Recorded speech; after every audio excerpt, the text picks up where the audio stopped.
여러분, 지독스럽게 무섭지만 세상 절절하게 애절한 사랑이 무엇인지 아세요? 남녀 간의 사랑도 아니고 부부 간의 사랑도 아닙니다. 바로 부모가 자식을 향해 쏟아붓는 내리사랑입니다. 왜 내리사랑이 가장 무서운 사랑일까요? 바로 짝사랑이기 때문입니다. 부모는 자식을 위해 목숨조차 내놓을 수 있을 만큼 절대적인 사랑을 쏟지만 자식은 그만큼의 무게로 부모를 사랑할 수 없습니다. 잘못이 아니라 이것은 자연의 섭리이기 때문입니다. 부모는 주고 자식은 받는 것이 당연한 구조로 세상이 짜여 있기 때문이죠. 문제는 바로 여기서 시작됩니다. 부모가 자식을 향해 무한히 퍼주는 사랑을 당연한 것으로 여기는 순간 균형이 깨지기 시작합니다. 자식은 더 많은 것을 요구하게 되고 부모는 그 요구를 외면하지 못해 더 많은 것을 내어주게 됩니다. 이것이 바로 내리사랑의 함정입니다. 사랑이 깊을수록 함정도 깊어지는 것이죠. 그리고 또 한 가지 내리사랑이 그토록 애절한 이유가 있습니다. 그것은 우리가 그렇게 태어난 존재이기 때문입니다. 새도 날마다 새끼에게 먹이를 물어다 주고 사자도 새끼를 위해 목숨을 걸고 사냥을 합니다. 사람도 마찬가지입니다. 아이가 태어나는 순간 부모의 가슴 속에는 이 아이를 위해 무엇이든 다 할 수 있다는 결심이 본능처럼 자리 잡습니다. 이건 계산이나 이성이 아니라 자연이 우리에게 심어준 본능입니다. 그래서 더 위험합니다. 머리로는 압니다. 모든 걸 다 주는 것이 옳지 않다는 것을요. 그러나 마음이 허락하지 않습니다. 자식이 조금만 힘들어하는 모습을 보면 당장 달려가 돕고 싶고 자식이 무언가 달라고 할 때는 안 된다는 말이 목까지 올라왔다가도 결국 삼켜버립니다. 여러분 주변을 한번 둘러보세요. 40살 넘은 아들이 아직도 부모한테 용돈 달라고 하는 사람 있지 않나요? 40대 며느리가 시어머니한테 아이 맡기고 자기는 친구들이랑 놀러 다니는 경우 없나요?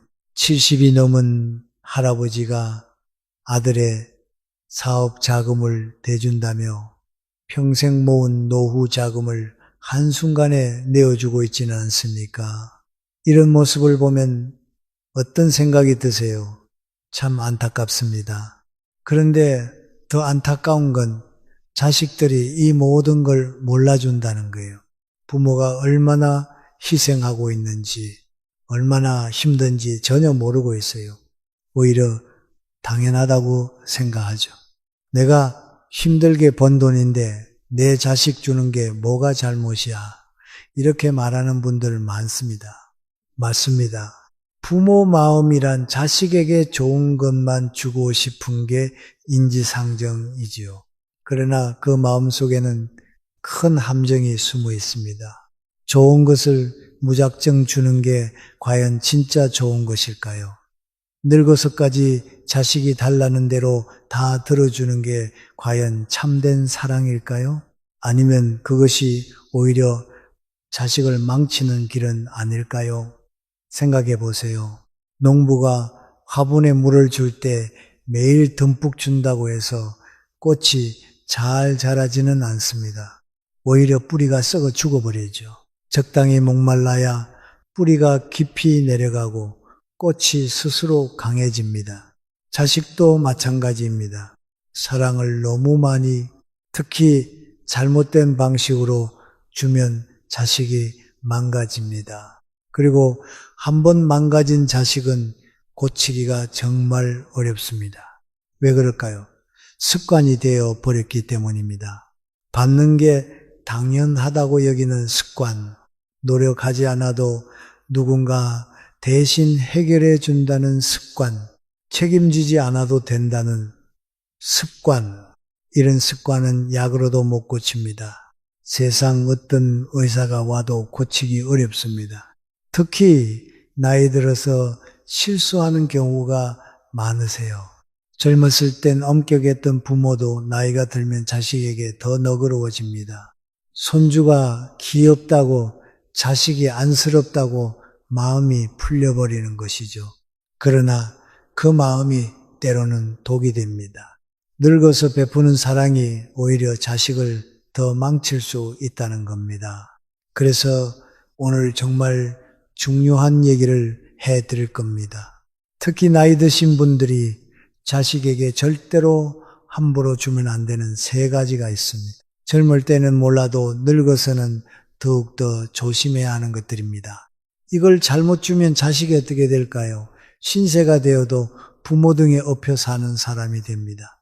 스스로 해결할 능력도 없고 책임질 줄도 모르고 부모에게 감사할 줄도 모르는 사람이 되는 겁니다. 반대로 이걸 제대로 지키면 어떻게 될까요? 자식이 진짜 어른으로 자랍니다. 스스로 문제를 해결하고 책임감 있게 살고 부모에게 진심으로 고마워할 줄 아는 사람이 되는 겁니다. 나이 들어주면 자식이 망가지는지, 그리고 어떻게 해야 자식을 진짜 사랑하는 건지 함께 지혜를 나누어 보겠습니다. 여러분의 귀한 의견을 댓글에 남겨주세요. 소중한 구독과 좋아요 부탁드리며 시작하겠습니다. 첫 번째는 아마 여러분도 예상하셨을 겁니다. 바로 돈입니다. 부모는 늘 이렇게 생각합니다. 이번만 도와주자.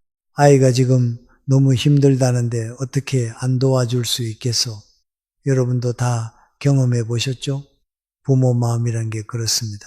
안 주자니 자식이 더 고생할까봐 마음이 쓰이고, 주자니 내가 점점 힘들어지고, 그래서 늘 이번이 진짜 마지막이다 다짐하면서도 또 지갑을 열게 되는 거예요. 그런데 문제는 자식이 이걸 다르게 받아들인다는 겁니다. 돈을 계속 퍼주면 자식들은 이렇게 생각하기 시작해요. 힘들면 부모님께 얘기하면 되네. 내가 뭐하러 죽어라. 고생해. 부모님 돈이 내 돈이지 뭐. 여러분, 이런 생각이 자리 잡는 순간부터 책임감은 조금씩 무너집니다. 책임감이 없는 사람이 제대로 된 어른으로 설 수 있을까요? 절대 안 됩니다. 오히려 철이 없는 어른이 될 뿐이에요. 더 심각한 건 이겁니다. 돈을 쉽게 받는데 익숙해지면 감사할 줄도 모르게 됩니다. 부모가 100만 원을 줘도 고맙다는 말 한마디 없습니다. 오히려 왜 이것밖에 안 줘? 이런 식으로 나옵니다. 다른 집은 얼마 주던데 우리 집은 왜 이래? 이런 식으로 비교까지 합니다. 그리고 점점 더 많은 걸 요구하게 됩니다. 처음엔 10만 원, 다음엔 100만 원, 그 다음엔 1000만 원, 억대까지 끝이 없습니다. 점점 부모 돈이 내 돈인 것 마냥 점점 더 많은 걸 원하게 되는 거죠. 실제로 어떤 일이 벌어지는지 보세요. 돈을 계속 받던 자식들은 부모가 주는 속도가 느려지거나 액수가 적어지면 짜증부터 냅니다. 엄마가 이렇게 말합니다. 엄마도 병원 다녀야 해. 약값도 들고 치료비도 필요해. 그러면 자식이 대답하기를 병원은 나중에 가도 되잖아. 지금은 내가 급하다고요. 부모의 건강보다 자기 필요가 먼저라는 건데 정말 안타까운 현실입니다. 안타까운 2가지 실제 사례를 더 말씀드려 보겠습니다. 첫 번째 사례는 70대 어머니가 있었습니다. 처음엔 1000만 원, 다음엔 2000만 원, 그 다음엔 5000만 원, 계속 금액이 커져만 갔습니다. 결국 어머니는 어떻게 하셨을까요? 마지막에는 살던 집까지 팔아서 1억 원을 아들에게 건넸습니다. 그런데 아들의 사업은 결국 망했습니다. 망한 것도 억울한데 더 충격적인 건 아들이 한 말이었어요.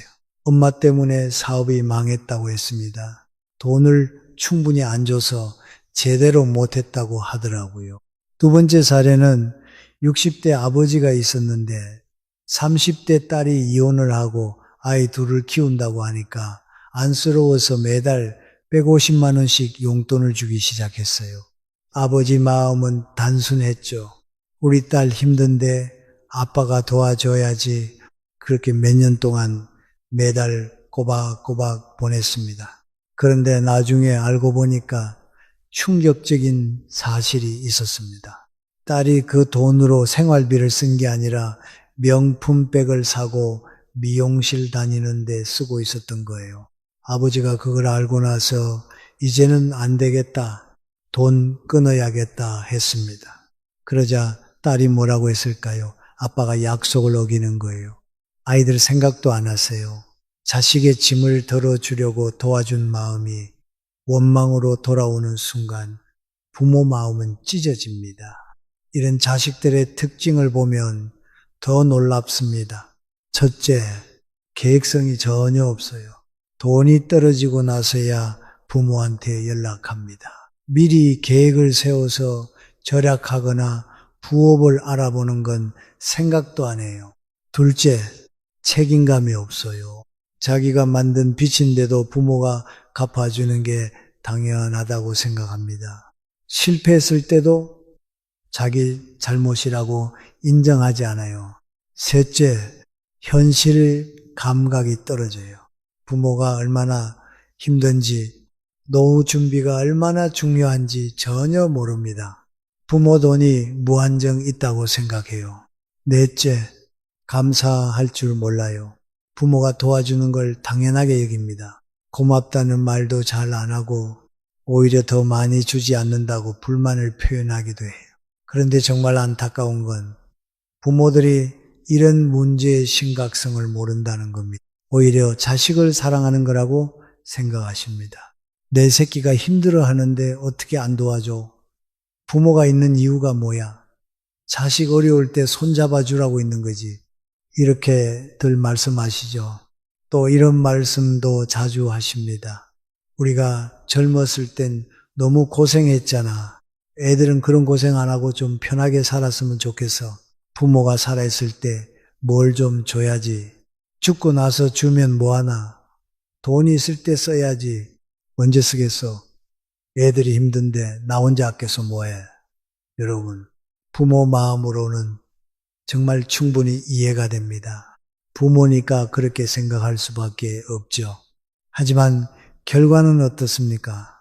조금 전 사례에서 보셨듯이 자식을 편하게 해주려다가 오히려 자식을 더 힘들게 만들고 망치는 결과로 이어지는 겁니다. 처음엔 부모 사랑이라고 생각했던 게 시간이 지나면서 부모 의존으로 바뀌고 결국에는 부모 원망으로까지 흘러가 버려요. 이게 제일 무서운 겁니다. 그럼 이 문제를 어떻게 해결해야 할까요? 첫째, 필요와 욕망을 철저히 구분해야 합니다. 자식이 무언가를 요구할 때는 반드시 물어봐야 합니다. 이게 정말 삶에 꼭 필요한 건지 아니면 단순히 갖고 싶은 욕심인지 병원비, 최소한의 생활비, 아이들 식비 같은 건 반드시 필요한 항목입니다. 하지만 고급차, 더 큰 집, 사업자금, 투자자금, 여행비 같은 것들은 사실 없어도 사는데 지장이 없는 욕심에 불과합니다. 이 구분을 제대로 하지 않으면 자식은 원하는 것을 필요한 것처럼 포장하게 됩니다. 사업 자금이 꼭 있어야 하는 것처럼 더 좋은 집이 아이들 교육에 반드시 필요한 것처럼 둘러대며 부모 마음을 흔듭니다. 그렇기 때문에 부모 스스로 구분 기준을 분명히 세워야 합니다. 둘째, 조건을 반드시 붙여야 합니다. 그냥 돈을 내어주면 안 됩니다. 지원을 하더라도 반드시 조건부로 도와야 합니다. 예를 들어 자식이 사업자금을 원한다면 계획서를 가져오라고 해야 합니다. 그리고 정기적으로 경영 상황을 보고받아야 합니다. 성과에 따라 지원을 이어갈지 중단할지를 부모가 판단해야 합니다. 만약 실패했을 경우 어떤 방법으로 갚을지도 미리 계획하게 해야 합니다. 생활비를 요구할 때도 마찬가지입니다. 어디에 얼마를 쓰는지 가계부를 써오게 하고 절약할 수 있는 부분이 있는지 함께 확인해야 합니다. 이렇게 해야 자식이 정말 절실한 상황인지 아니면 단순한 습관적인 요구인지 명확히 알 수 있습니다. 조건을 붙이면 진짜 필요하지 않은 경우에는 스스로 포기하게 되고 진짜 필요한 경우에는 더 진지하게 상황을 바라보게 됩니다. 셋째, 아니라고 말할 줄 알아야 합니다. 이 부분이 가장 어렵습니다. 부모 마음에 자식에게 거절한다는 게 쉽지 않습니다. 하지만 이걸 하지 못하면 자식은 평생 부모에게 의존하게 됩니다. 때로는 단호하게 이건 도와줄 수 없다고 말해야 합니다. 부모의 돈은 무한정 나오는 것이 아니며 노후를 지켜야 할 소중한 자산이기도 합니다. 자식이 서운해할 수 있습니다. 다른 집 부모와 비교하며 불만을 드러낼 수도 있습니다. 그러나 부모가 그때마다 흔들리면 결국 자식은 독립하지 못합니다. 진짜 사랑은 무조건적인 지원이 아니라 자식이 스스로 설 수 있도록 만드는 것입니다. 돈을 올바르게 주는 방법은 결국 자식이 자립할 수 있도록 돕는 것입니다. 순간적인 위로를 주는 것이 아니라 장기적으로 책임감 있는 성인이 되도록 만드는 것. 그것이야말로 부모로서 마지막까지 지켜야 할 진짜 역할이자 내리 사랑입니다. 두 번째, 퍼주면 안 되는 것은 시간입니다. 혹시 이런 모습 보신 적 있으신가요? 아직 해가 뜨기도 전인 새벽 6시 70대 할머니가 눈을 비비며 일어나 부엌불을 맵니다. 손자 아침밥을 챙기고 옷 입혀서 유치원에 데려다 줍니다. 저녁이 되면 또 서둘러 데리러 갑니다. 하루가 온전히 손주 중심으로 돌아가죠. 그동안 자식 부부는 어떻게 할까요? 편하게 출근하고 퇴근하고 나서는 피곤하다며 쉬어버립니다. 힘든 일은 부모가 다 떠맡고 자신들은 뒷짐만 지고 있는 겁니다. 여기서 시간이란 단순히 몇 시간을 내준다는 의미가 아니에요. 자식이 해야 할 몫을 부모가 대신 떠안는 걸 말하는 겁니다. 아이 돌봐주기, 집안일 해주기, 손자 숙제까지 챙겨주는 것까지. 이렇게 하면 자식들이 어떻게 변할까요? 힘든 건 부모님이 해주니까 나는 편하게 살는데 이런 생각이 자리 잡게 됩니다. 부모의 도움이 사랑이 아니라 당연한 의무처럼 바뀌어버리는 거죠. 특히 요즘 사회에서 가장 많이 보는 장면이 뭘까요? 맞벌이 부부가 아이들을 친정엄마, 시어머니께 맡기고 출근하는 겁니다. 처음에는 미안한 마음도 있고 감사한 마음도 있어요. 하지만 시간이 지나면 어떻게 될까요? 엄마, 오늘 회사 회식이 있어서 늦을 것 같아. 애들 좀 봐줘. 엄마, 이번 주말에 여행 가기로 했거든요. 애들 맡길게요. 엄마, 나 요즘 너무 피곤해요. 애들은 엄마가 좀 봐주세요. 미안하다는 말도 고맙다는 말도 사라집니다. 그냥 당연한 권리처럼 요구하게 됩니다. 다른 사례를 하나 더 말씀드려 볼게요. 65세 어르신은 아들 집 청소를 매주 해주십니다. 이유는 아들 부부가 맞벌이라 집안이 엉망이라는 거예요. 그래서 어머니가 일주일에 2번씩 가서 청소하고 빨래도 하고 음식도 해놓고 옵니다. 결과가 어떻게 됐을까요? 며느리는 아예 집안일을 하지 않습니다. 어차피 시어머니가 해주실 거잖아. 이렇게 생각하는 겁니다. 거기서 끝나지 않습니다. 요구가 점점 늘어나요. 반찬도 해달라. 아이 학용품도 챙겨달라. 심지어 감기에 걸려서 며칠 못 간다고 했을 때 아들이 뭐라고 했는지 아세요? 엄마, 우리 집이 너무 더러워. 약 먹고 좀 괜찮아지면은 와서 청소해줘. 너무 속상한 일입니다. 부모의 몸은 아프든 말든 자기 편의가 먼저인 겁니다. 잠깐은 괜찮습니다. 하지만 이게 몇 년씩 이어지면 문제가 아주 커집니다. 자식들이 부모의 희생을 당연하게 생각하기 시작합니다. 그래서 부모의 희생은 생활이 되고 자식의 의존 습관이 됩니다. 실제로 이런 어르신들 보면 마음이 아픕니다. 허리 아프고 무릎이 시큰거리는데도 손자를 안고 달래고 있습니다. 친구들과 만날 시간도 없고 자기만의 여유도 없습니다. 병원 갈 시간조차 없어 아픈 걸 참고 지내기도 합니다. 더 무서운 건 그 과정에서 부모 본인의 삶이 사라져 버린다는 겁니다.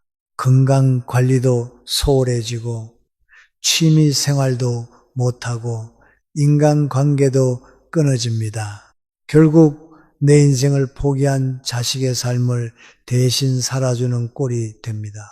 그리고 진짜 큰 문제는 자식들의 책임감이 완전히 무너진다는 거예요. 내 아이는 내가 키워야 한다는 당연한 책임이 사라집니다. 어차피 부모님이 해주시잖아. 이게 자식들의 마음에 깊이 자리 잡아버리면 그 순간부터는 돌이키기 힘들어집니다.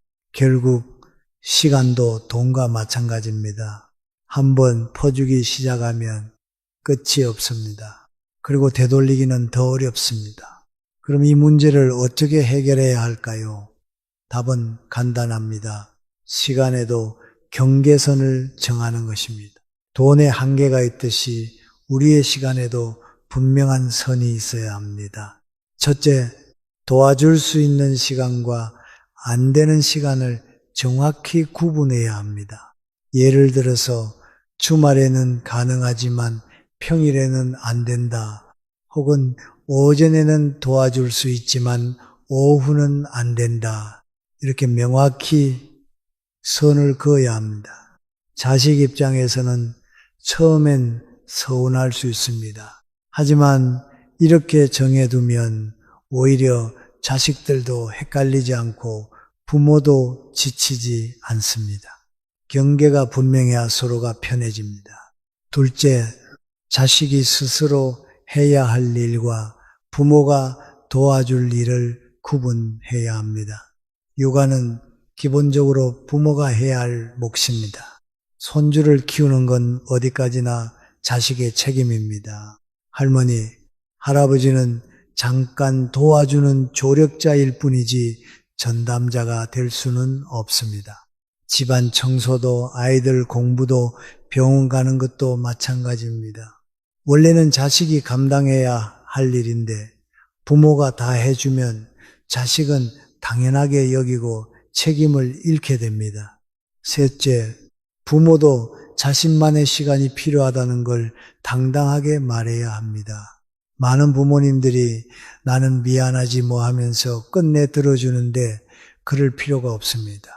우리에게도 우리 인생이 있고 우리 건강이 있습니다. 그래서 당당하게 말해야 합니다. 예를 들어 자식이 갑자기 전화해서 엄마, 오늘 저녁에 약속이 있어서 애 좀 맡아주세요. 한다면 이렇게 말하는 겁니다. 미안하지만 오늘은 힘들어. 나도 이미 약속이 있어. 미리 얘기했으면 조정했을 텐데 갑자기는 어려워. 이게 냉정한 게 아닙니다. 오히려 자식에게 계획성을 가르쳐 주는 겁니다.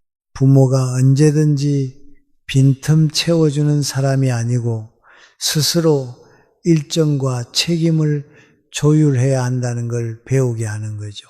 여러분, 결국 시간의 경계선을 정한다는 건 부모 자신을 지키는 일입니다. 동시에 자식에게는 책임감을 키워주는 일이기도 합니다. 이것이야말로 서로에게 가장 건강한 관계를 만드는 길입니다. 세 번째로 절대 퍼주면 안 되는 것은 책임입니다. 이게 제일 중요합니다. 자식이 져야 할 책임을 부모가 대신 지면 안 됩니다. 여러분, 이런 모습 본 적이 있으실 겁니다. 올해 35살 된 백수 아들이 있습니다. 성인 중에 성인이죠. 그런데 술을 마시다가 시비가 붙어 경찰서에 가게 됐습니다. 경찰서에서 조사를 받게 되자마자 누구한테 전화를 할까요? 바로 부모입니다. 엄마, 나 지금 경찰서에 잡혀왔어. 빨리 와서 수습해줘. 그 전화를 받은 부모 마음은 어떻겠습니까? 자식이 경찰서에 있다는 말에 가슴이 철렁 내려앉습니다. 나이 40이 다 된 아들이지만 부모 눈에는 아직도 어린애 같거든요. 그래서 급히 옷만 걸치고 경찰서로 달려갑니다. 그리고는 아들 대신 변명합니다. 우리 아들이 원래 그런 애가 아닙니다. 그냥 술김에 잠깐 그랬을 뿐이에요. 한 번만 봐주시면 안 되겠습니까? 아들은 뒤에서 있기만 하고 정작 본인이 직접 사과하거나 책임을 지려고 하지 않습니다. 여러분, 이게 바로 책임을 퍼주는 겁니다. 30대 중반이면 자기 행동에 대한 책임을 분명히 져야 하는 나이입니다. 그런데 부모가 나서서 수습해 주니까 아들은 뭘 배우냐 하면 내가 뭘 해도 결국 부모가 해결해 주겠지라는 잘못된 믿음을 갖게 되는 겁니다. 또 이런 일도 있습니다. 40대 미혼인 자식이 친구와 돈 문제로 다툰 뒤 돈을 빌려주고 돌려받지 못했는데 정작 자식은 직접 해결하지 않고 부모에게 하소연을 합니다. 엄마, 저는 친구한테 사기당했어요. 혼자서 해결하기가 어려워요. 그러면 부모가 변호사를 찾아주고 경찰서에 같이 가주고 심지어 소송 비용까지 대신 마련해 줍니다. 책임이라는 게 뭘까요? 자신이 한 행동에 대한 결과를 스스로 감수하는 겁니다. 잘못했으면 인정하고 실패했으면 받아들이고 문제가 생겼으면 자기가 해결하는 거죠. 그런데 많은 부모들이 이걸 대신해 줍니다. 자식이 실수하면 부모가 사과하고 자식이 문제를 일으키면 부모가 해결해 주고 자식이 실패하면 부모가 수습해 줍니다. 이렇게 하면 자식이 어떻게 될까요? 책임감이라는 게 완전히 없어져 버립니다. 뭘 잘못해도 부모가 해결해 줄 거라고 생각하게 되는 거예요. 그런데 여기서 끝나지 않습니다. 더 큰 문제가 뒤에 기다리고 있습니다. 책임을 배우지 못한 자식들은 조금만 어려움이 생기면 남 탓을 하기 시작합니다. 회사에서 잘리면 상사 탓, 친구 관계가 꼬이면 친구 탓, 결혼이 힘들면 배우자 탓, 절대로 스스로의 잘못을 돌아보지 않습니다. 더 심각한 문제는 시간이 흐르면 그 비난의 화살이 결국 부모에게 돌아온다는 점입니다. 부모가 모든 걸 대신해 주었음에도 불구하고 정작 자식은 부모가 제대로 가르치지 않았다고 원망합니다. 지나치게 도와준 것이 오히려 엄격하지 못했다. 스스로 할 기회를 주지 않았다는 비난으로 돌아옵니다. 그래서 결국 이런 자식들은 사회에서도 적응하지 못합니다. 스스로 문제를 해결해 본 경험이 없으니까요. 회사에서도 문제아가 되고 인간관계에서도 문제가 생깁니다. 왜냐하면 늘 남 탓만 하면서 살기 때문입니다. 그럼 어떻게 해야 자식에게 책임감을 가르쳐 줄 수 있을까요? 첫째, 문제를 대신 해결해 주지 않아야 합니다. 부모가 나서서 대신 처리해 주면 자식은 자신이 한 행동의 무게를 느끼지 못합니다. 시간이 걸리더라도 스스로 부딪히고 해결하도록 지켜보는 것이 필요합니다. 그 과정에서 불편함과 어려움을 경험해야만 책임이라는 게 자리 잡습니다. 둘째, 실패를 두려워하지 않도록 격려해야 합니다. 실패는 부끄러운 것이 아니라 성장의 재료입니다. 넘어져 본 사람만이 일어서는 법을 배울 수 있습니다. 부모가 미리 다 막아주면 자식은 실패 속에 담긴 배움의 기회를 잃어버립니다. 조금 힘들더라도 스스로 부딪히게 두어야 자식은 자신감과 문제 해결력을 키워갑니다. 셋째, 자식의 선택을 존중해야 합니다. 부모의 눈에는 분명 비효율적이고 답답하게 보이는 선택일 수 있습니다. 그러나 그 길을 직접 걸어가 보아야만 깨닫는 것들이 있습니다. 큰 위험이 아닌 이상은 지켜봐주고 믿어주는 것이 중요합니다. 부모가 계속 개입하면 결국 자식은 내 선택은 틀렸다는, 부모 말만 들어야 한다는 잘못된 신념을 갖게 됩니다. 존중은 책임감의 첫걸음입니다. 넷째, 자식이 책임을 회피하려고 할 때는 단호하게 선을 그어야 합니다. 잘못한 부분은 분명히 지적하고 스스로 해결하도록 해야 합니다. 부모가 대신 감싸주면 자식은 계속해서 같은 실수를 반복합니다. 내가 선택한 일이니 내가 감당해야 한다는 메시지를 분명히 전달해야 합니다. 단호함은 냉정함이 아니라 진짜 사랑에서 비롯됩니다. 결국 책임감을 가르친다는 것은 자식이 자립할 수 있도록 돕는 과정입니다. 부모가 모든 걸 대신해주는 순간에는 편해 보일 수 있지만 그 대가로 자식은 성숙할 기회를 잃습니다. 반대로 부모가 한 발 물러서서 지켜보면 자식은 조금 힘들어도 스스로 문제를 해결하며 한 단계씩 성장합니다. 자, 그럼 여러분, 진정한 내리사랑이란 뭘까요? 진짜 사랑은 다 퍼주는 게 아닙니다. 자식이 스스로 두 발로 설 수 있도록 도와주는 겁니다. 흔히 말하죠. 물고기를 주는 게 아니라 물고기 잡는 법을 가르쳐야 한다고요. 바로 그겁니다. 처음에는 쉽지 않습니다. 자식이 힘들어하는 모습을 그냥 지켜본다는 게 부모 마음에는 너무나 아프지요. 하지만 그 고생이 결국 자식을 단단하게 만들고 진짜 어른으로 성장시키는 밑거름이 됩니다. 오늘부터 작게라도 이렇게 해보시면 좋겠습니다.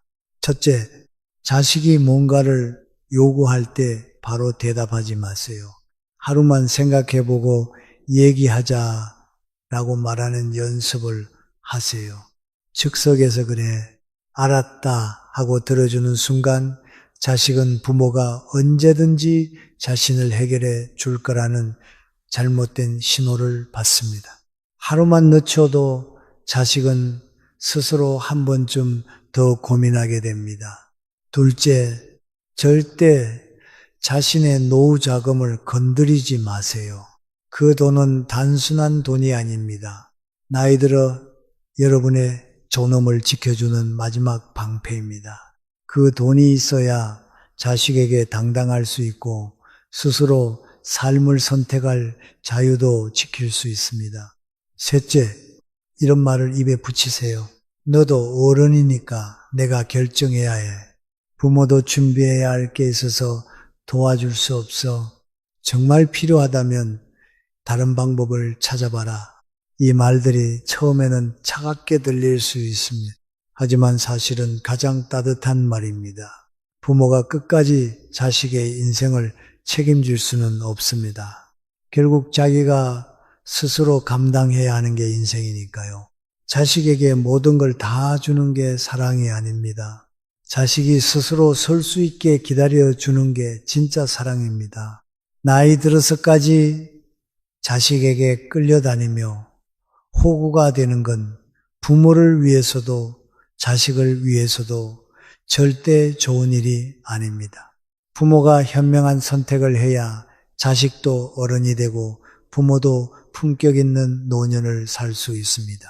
그리고 이어서 다음 주제를 공유하겠습니다.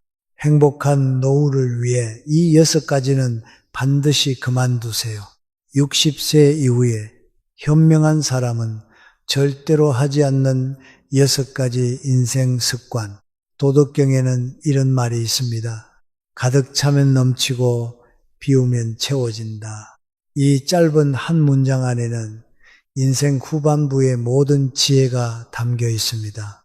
여러분 등산해 보셨죠? 산을 오를 때는 한가득 배낭에 챙겨 담습니다. 그런데 정상 가까이 갈수록 무거워진 배낭 때문에 숨이 차오릅니다.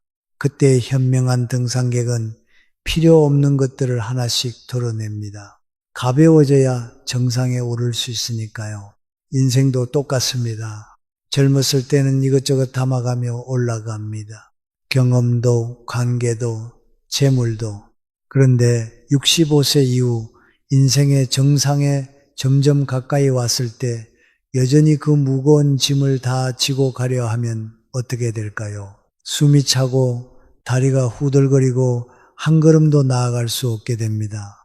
살다 보면 중요한 깨달음이 옵니다. 무엇을 더 해야 하는가 보다 무엇을 그만두어야 하는가가 훨씬 더 중요하다는 것을요. 같은 60, 70대인데도 완전히 다른 삶을 사는 분들이 계십니다. 누군가는 이제 진짜 시작이다라며 젊은 사람들보다 더 활기차게 사십니다.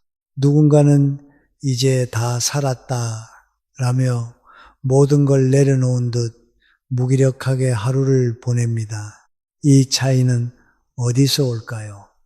바로 오늘 제가 말씀드릴 6가지 인생의 짐, 그것을 내려놓았느냐, 아직도 짊어지고 있느냐의 차이입니다. 여러분, 한 살이라도 젊을 때 이 6가지 짐들과 작별하세요. 비워냄으로써 새로운 행복이 채워집니다. 가벼워진 발걸음으로 인생의 정상을 향해 가는 것, 그것이 진짜 지혜롭고 행복한 노년의 시작입니다. 소중한 구독과 좋아요 부탁드리며 지금 당장 멈춰야 할 가장 중요한 첫 번째부터 시작하겠습니다. 첫 번째, 행복한 노년을 사시는 분들은 절대로 자신의 가치를 낮춰보지 않으십니다. 나 같은 늙은이가 뭘 할 수 있겠어? 이제 나는 쓸모없어. 이런 말 혹시 최근에 하신 적 있으신가요? 아니면 마음속으로라도 이런 생각을 하신 적이 있으신가요? 사실 정말 무서운 말입니다. 절대 꿈에서라도 하지 마세요. 왜냐하면 그 생각이 진짜 현실이 되기 때문이에요. 심리학에서 자기 충족적 예언이라고 부르는 현상이 있습니다. 쉽게 말씀드리면 내가 믿는 대로 내가 변한다는 뜻이에요. 나의 믿음이 행동이 되어 결국 현실이 된다는 겁니다. 하버드 대학교에서 정말 흥미로운 실험을 했습니다. 노년층을 두 그룹으로 나눠서 한쪽 그룹에게는 나이가 들면 자연스럽게 능력이 약해지는 거예요 라고 계속 말하고, 다른 쪽 그룹에게는 나이가 들수록 경험과 지혜가 풍부해집니다 라고 말했습니다. 그리고 6개월 뒤가 놀라웠습니다. 긍정적인 이야기를 들은 그룹이 기억력도 판단력도 문제를 해결하는 능력도 훨씬 더 좋았던 겁니다. 이게 무슨 의미일까요? 여러분이 스스로에게 하는 말 한마디, 스스로를 바라보는 시선 하나가 실제로 여러분의 뇌를 변화시키고 인생의 방향을 변화시킨다는 겁니다. 왜 그럴까요? 이유는 단순합니다. 나는 가치 있어 라고 믿는 사람은 새로운 일에 도전하고 사람들을 만나고 배우려고 노력하게 되거든요. 반대로 나는 이제 쓸모없어 라고 생각하는 순간 아무것도 하지 않게 되고, 그러다 보면 정말로 쓸모없어 보이는 삶이 되어버리는 겁니다. 69세의 선생님이 그걸 똑똑히 보여주셨습니다. 대기업에서 임원까지 하셨던 분인데 구조조정으로 회사를 떠난 후 완전히 무기력한 사람이 되어버렸습니다. 나이 든 사람부터 정리한다더니 40년 바쳐서 임원까지 했는데 회사에서 필요 없다고 하니 정말 쓸모없는 인간이 된 기분이에요. 라고 공허하게 말씀하시더군요. 하지만 인생은 참 신기하죠. 우연한 계기로 이 선생님은 취업 준비하는 청년들 멘토링을 시작하게 됐습니다. 처음엔 회사에서 잘린 사람이 무슨 조언을 해요? 라며 주저하셨지만 막상 40년간 쌓은 직장 생활의 지혜, 실패와 성공의 경험담을 나누기 시작하자 청년들이 숨죽이고 들었습니다. 그들에게 이 선생님은 책에서는 배울 수 없는 살아있는 교과서였던 거죠. 8개월 후 선생님은 완전히 달라져 계셨습니다. 제가 바보였어요. 회사에서 잘린 게 끝이 아니라 새 출발이었던 거예요. 직함은 없어졌지만 내 안의 지혜는 여전히 쓸모가 있더라고요. 선생님의 표정에서 더 깊은 자존감을 보며 저는 자신의 가치를 아는 것이 얼마나 중요한지 다시 한번 깨달았습니다. 여러분, 진실은 이겁니다. 여러분이 살아온 60년, 70년의 세월은 그 자체로 보물입니다. 그 안에서 겪은 실패와 성공, 슬픔과 기쁨, 모든 것이 누군가에게는 길잡이가 될 수 있어요. 돈을 벌지 않는다고, 직장이 없다고, 젊지 않다고 가치가 없는 게 아닙니다. 존재 자체가 이미 충분히 가치 있는 겁니다. 그러니 오늘부터는 절대로 스스로를 작게 만들지 마세요. 아침에 일어나서 거울을 보며 이렇게 말해보세요. 나는 가치 있는 사람이야. 나는 존중받을 자격이 있어. 매일 반복하다 보면 어느 날 문득 자신감에 가득 찬 여러분의 얼굴을 마주할 날이 올 겁니다. 자, 그럼 자신의 가치를 아셨다면 그 가치를 더 빛나게 만드는 두 번째 비밀이 있습니다. 바로 두 번째는 변화를 완강하게 거부하지 않는 것입니다. 옛날이 좋았지, 요즘은 너무 복잡해. 이 말 자주 하시나요? 키오스크 앞에서 당황하고 무인 결제가 불편하고 스마트폰 앱은 너무 복잡하지 않으신가요? 빠르게 변하는 세상이 불편하고 답답하게 느껴지실 때가 많을 겁니다. 그런데 뇌과학은 아주 흥미로운 사실을 알려줍니다. 변화를 두려워할 때 우리는 위협 반응을 보인다고 해요. 스트레스 호르몬이 분비되고 두려움을 담당하는 편도체가 과도하게 반응하면서 새로운 걸 배우는 전전두엽의 기능이 떨어집니다. 결국 이건 어려워. 난 못해라는 생각 자체가 뇌의 문을 닫아버리는 거예요. 하지만 반대로 변화를 받아들일 때는 어떨까요? 도전 반응이 활성화되어 뇌가 활발하게 작동하고 새로운 신경회로가 만들어지면서 기억력과 집중력이 향상됩니다. 같은 변화인데 내가 어떻게 받아들이느냐에 따라 뇌의 반응이 완전히 달라지는 거예요. 76세 윤 선생님이 그걸 증명해 보였습니다. 40년간 같은 동네에서 매일 같은 방식으로 사셨는데 재개발로 이사를 가야 했습니다. 이 나이에 새로운 곳에 적응하라니 윤 선생님은 정말 낙심하셨어요. 처음 6개월은 정말 힘드셨다고 합니다. 모든 게 낯설고 아는 사람도 없었죠. 그런데 선생님은 포기하지 않으셨어요.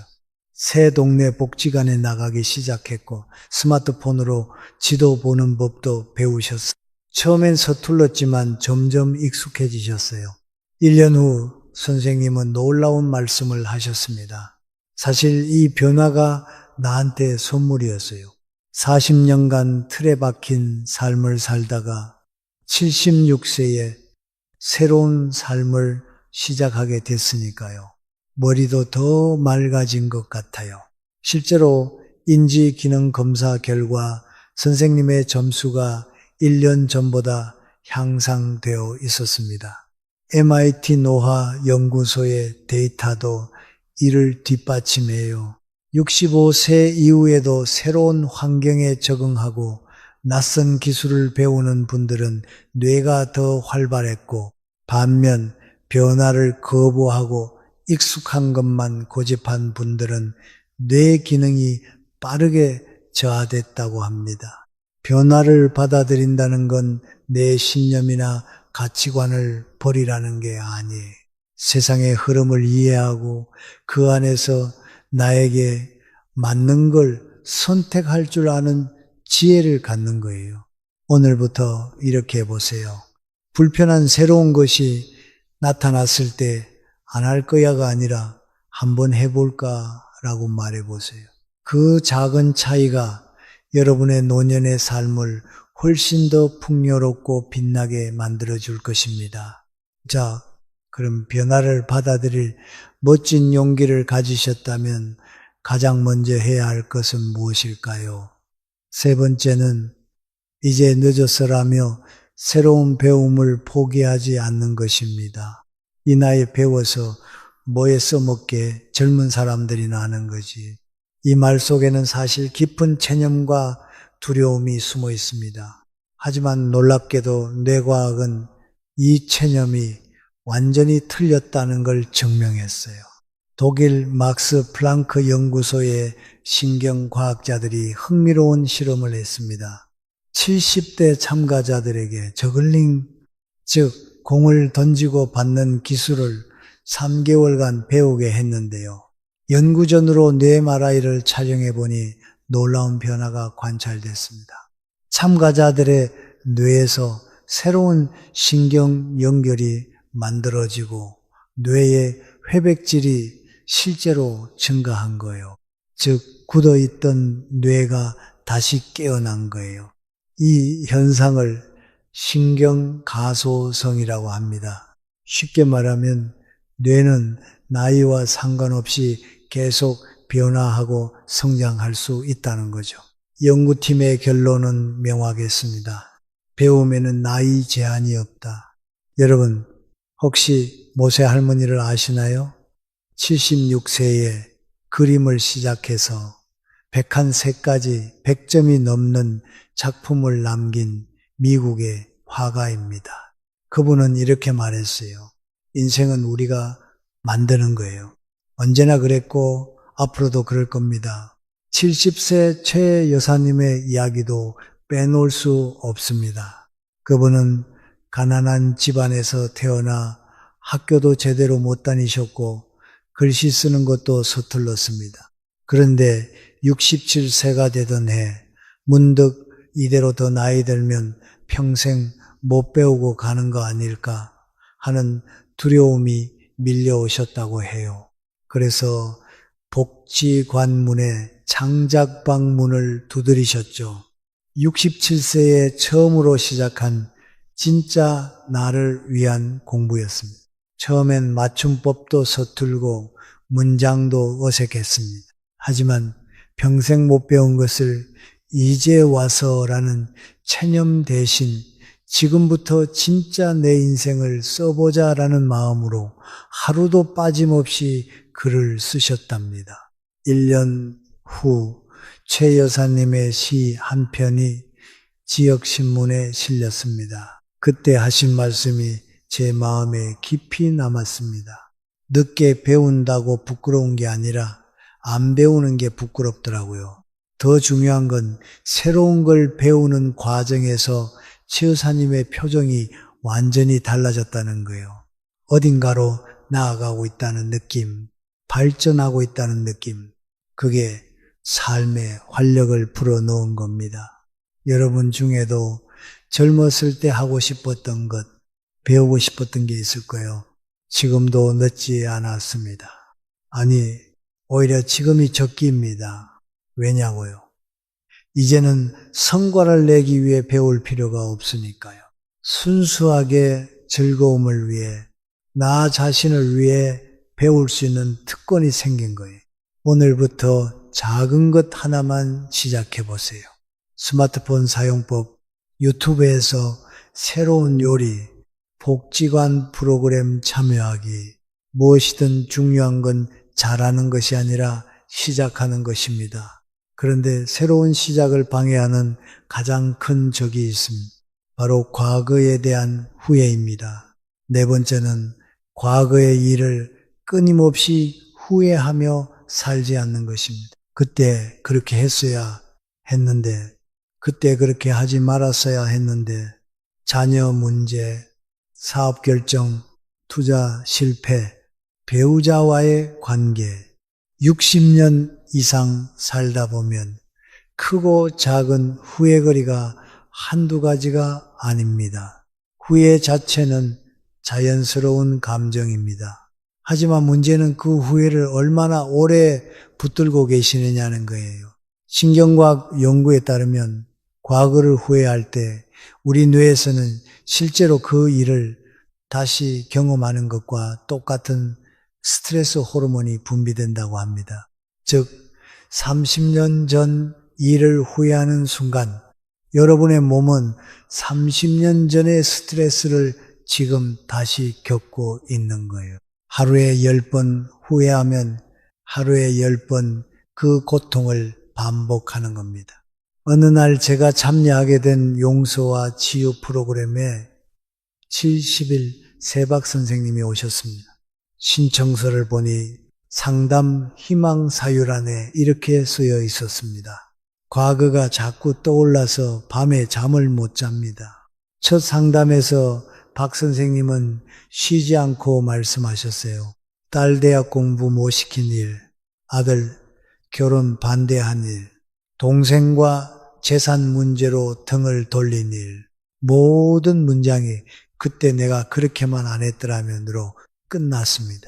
제가 조심스럽게 여쭤봤습니다. 선생님, 그 후회들이 지금의 삶을 더 나은 방향으로 바꾸고 있나요? 아니면 그저 선생님을 괴롭히기만 하나요? 박 선생님은 대답하지 못하셨습니다. 저는 말을 이어갔습니다. 선생님이 그때 내리신 결정들, 그 순간에는 최선이었을 거예요. 왜냐하면 지금의 선생님이 가진 30년의 경험과 지혜를 그때의 선생님은 갖고 계시지 않았으니까요. 이제는 그 과거를 벌주듯 되새길 필요가 없습니다. 대신에 그 과거를 교훈으로 삼아 오늘의 더 나은 나를 위해 써보세요. 과거를 바꿀 수 없지만 오늘은 바꿀 수 있으니까요. 박 선생님은 눈시울을 붉히시면서 이렇게 말씀하셨어요. 그랬네요. 그때는 그게 최선이었어. 이제는 다른 방법을 알았으니 오늘부터 다르게 살면 되는 거네요. 인지행동 치료 중에 생각 멈추기라는 게 있어요. 부정적인 생각이 떠오를 때마다 멈춰라고 말하고 그 생각이 지금 나에게 도움이 되는지 물어보는 겁니다. 답이 아니오라면 그 대신 좋은 기억 하나, 감사한 일 하나를 떠올려 보세요. 그러면 부정적인 생각은 자연스럽게 사라집니다. 여러분도 오늘부터 이렇게 해보세요. 후회가 떠오를 때마다 이렇게 말해보세요. 그래, 그때는 그게 최선이었어. 이제는 다른 방식을 알고 있으니 오늘부터 다르게 살면 돼. 조금씩 후회를 내려놓는 순간 여러분의 어깨도 한결 가벼워질 겁니다. 자, 그럼 과거를 내려놓을 준비 되셨나요? 그런데 많은 분들이 정작 이걸 못 내려놓습니다. 바로 자녀입니다. 다섯 번째는 자녀에게 정서적으로 지나치게 의존하지 않는 것입니다. 요즘 애들이 전화 한 통 안 하네. 명절해도 바쁘다고 못 온다고 하고 이런 말 주변에서 많이 들어보셨죠? 혹시 여러분도 이런 말씀 자주 하시나요? 평생 자녀를 위해 살아오셨으니 그런 마음이 드는 건 너무나 자연스러운 일입니다. 하지만 놀랍게도 연구 결과는 조금 다릅니다. 한국과 일본의 노년복지 연구에 따르면 부모가 자녀에게 정서적으로 많이 의존할수록 오히려 행복감은 낮았고 자녀와의 갈등은 더 많았다는 겁니다. 아이러니하게도 자녀를 더 붙잡을수록 관계는 더 나빠졌던 거죠. 여기서 꼭 기억해야 할 한 가지가 있습니다. 자녀는 여러분의 정서적 배우자가 아닙니다. 그들에게도 자신의 배우자가 있고 자녀가 있고 직장과 친구들이 있습니다. 즉 자녀는 내 인생의 전부가 아니라 소중한 일부여야 합니다. 67세 조 여사님도 그걸 통해 삶이 바뀌신 분이에요. 세 자녀를 훌륭하게 키우셨지만 남편이 돌아가신 후부터는 점점 자녀들에게 의지하게 되셨습니다. 이틀에 한 번 전화가 오지 않으면 직접 전화를 거셨고 바쁘다고 하면 섭섭해 하셨죠. 명절이 한 달 앞으로 다가오면 언제 와? 뭐 먹고 싶어? 매일같이 물어보셨습니다. 처음엔 자녀들도 잘 받아주었습니다. 하지만 이게 반복되면서 점점 부담스러워졌고 전화벨이 울리면 또 엄마다 하는 마음이 들기 시작했습니다. 연락은 오히려 줄어들었고 조 여사님은 상처를 받으셨습니다. 내가 평생 키워봤자 이게 효도냐며 자식들을 원망하셨죠. 그러던 어느 날 이웃분의 권유로 노인복지관의 교실에 나가기 시작했습니다. 처음엔 시간이나 때우려고 가셨는데 막상 붓을 잡고 먹을 갈다 보니까 시간 가는 줄 몰랐답니다. 집중하는 동안만큼은 외롭지도 서운하지도 않으셨대요. 그렇게 몇 달이 지나면서 서해반 친구들이 생기기 시작했고 소규모 전시도 준비하게 됐습니다.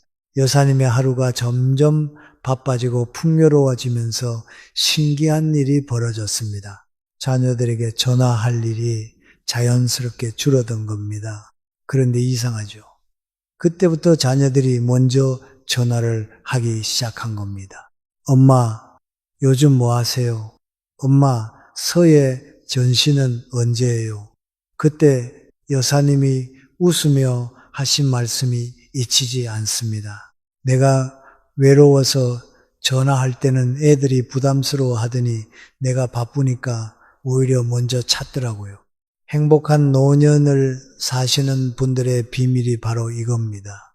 자녀를 사랑하되 나 자신의 삶을 먼저 채우는 겁니다. 여러분이 행복하고 바쁠 때 자녀도 편안하게 여러분을 대할 수 있습니다. 만약 내가 좀 많이 전화하나 하는 생각이 조금이라도 드신다면 전화하기 전에 스스로에게 물어보세요. 나는 오늘 내 하루를 충분히 채웠나? 이 질문 하나가 여러분과 자녀 둘 다를 자유롭게 만듭니다. 자녀 관계를 균형 있게 만드셨다면 이제 남은 건 하나입니다. 평생 우리를 따라다니는 그 걱정, 돈 문제입니다. 정확히는 돈에 대한 생각을 다시 정리해야 합니다. 여섯 번째는 돈 걱정에 과도하게 사로잡혀 살지 않는 것입니다. 노후 자금이 부족하면 어쩌지? 자식들에게 짐이 되면 안 되는데 혹시 이런 생각 때문에 밤잠을 설치신 적 있으신가요? 물론 돈은 중요합니다. 경제적 안정은 분명 노년의 삶을 지탱하는 큰 기둥이에요. 하지만 문제는 돈 걱정이 삶의 전부가 되어버릴 때입니다. 그렇게 되면 정작 사는 즐거움을 놓치게 되죠. 반대로 아무 계획 없이 쓰는 것도 위험합니다. 죽을 때 통장 잔고용으로 만들기라며 무계획하게 소비하다가 막상 요양이나 치료가 필요할 때 막막해지는 분들도 많습니다. 결국 균형이 핵심입니다. 68세 김 선생님은 연금도 있고 예금도 꽤 있었지만 항상 돈 걱정을 하셨습니다. 나중에 큰 병이라도 걸리면 어쩌지? 자식들에게 손 벌릴 수는 없고 그래서 외식은 거의 안 하시고 친구들 만남도 돈 드는 건 피하셨습니다. 여행은커녕 새 옷 한 벌 사는 것도 망설이셨죠. 그런데 어느 날 오랜 친구분이 갑자기 돌아가셨습니다. 그 친구분 역시 김 선생님처럼 노후 자금을 걱정하며 늘 절약을 미덕으로 여기던 분이었습니다. 나중에 써야지 하며 살았지만 막상 그 나중은 오지 않았던 겁니다. 장례식장에서 김 선생님은 깨달으셨다고 합니다. 이건 나의 미래일 수도 있겠구나. 나는 뭘 위해 이렇게 아끼며 살았나. 그날 이후 선생님은 삶의 방식을 바꾸셨습니다. 큰 변화는 아니었습니다. 일주일에 한 번 친구들과 밥 먹기, 가끔 좋아하는 과일 사 먹기, 낡은 속옷을 새 것으로 바꾸고 항상 배우고 싶었던 기타 수업을 등록했습니다. 큰 돈은 아니었지만 삶의 작은 기쁨을 더하신 거였습니다. 2년 후 선생님은 말씀하셨습니다. 예금 잔고는 조금 줄었지만 내 삶의 잔고는 훨씬 풍요로워졌어요. 일본의 한 노년학자가 제안한 60-30 법칙이 있습니다. 은퇴 후 자산의 60%는 기본 생활비와 비상금으로 보존하고 30%는 건강과 관계를 위해 쓰고 10%는 마음 가는 대로 즐기라는 겁니다. 20%가 중요해요. 죄책감 없이 쓸 수 있는 돈이 있다는 것. 그 자유로움이 삶의 질을 크게 높입니다. 재무 설계사들은 말합니다.